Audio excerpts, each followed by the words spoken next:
বুঝবে না তো, আমি তো ব্যাককল, আমি তো বুঝিয়ে বলতে পারি না। এই জন্য সব এনেছি, তুমি আমার আমার শরীরে মাকে মাকে কে পেলো। কোথা থেকে খাওয়া শুরু করবা? আমার হাত থেকে?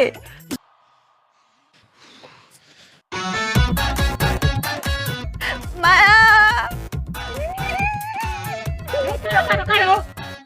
এই সাইনা, অঙ্কা আমার দিকে চাস না। হ্যাঁ, এই তোর কতখানি আক্কল, কতখানি রাইত হইছে।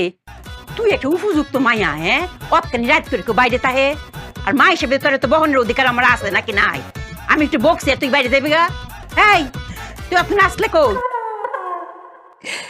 প্রেমিকের কাছে। ও, তুই তোর প্রেমিক সোহাগ লেগে এখন আসলে? সোহাগ তো মাসাল্লাহ খুবই ভালো। এটাই তো সমস্যা মায়া, সে অনেক ভালো ছেলে, কিন্তু তার মনে একটা কষ্ট মায়া। আর আমি চাই না তার প্রেমিক হিসেবে তার কষ্ট দূর করতে পারলাম না মায়া। মায়া, কি কষ্ট দূর উঠতে তুই? কি হয়েছে? সে আমাকে খেতে চেয়েছিল, আমি নিজেকে খাওয়াতে পারলাম না মায়া। মাই তা কি কর? সাইনাইতে কি কর তুই? ও মায়া, সে নাকি 150টা মেয়ে খেয়েছে, কিন্তু আমাকে খেতে পারলো না মায়া। আফসোস। মায়া, আমি তোর কথা কিচ্ছু তা বুঝতেছি না রে মায়া। মায়া, আমার একটু শুরুতে শেষ পর্যন্ত সবটা কোনটা কিন্তু বাইরে আইস না, সবটা কো।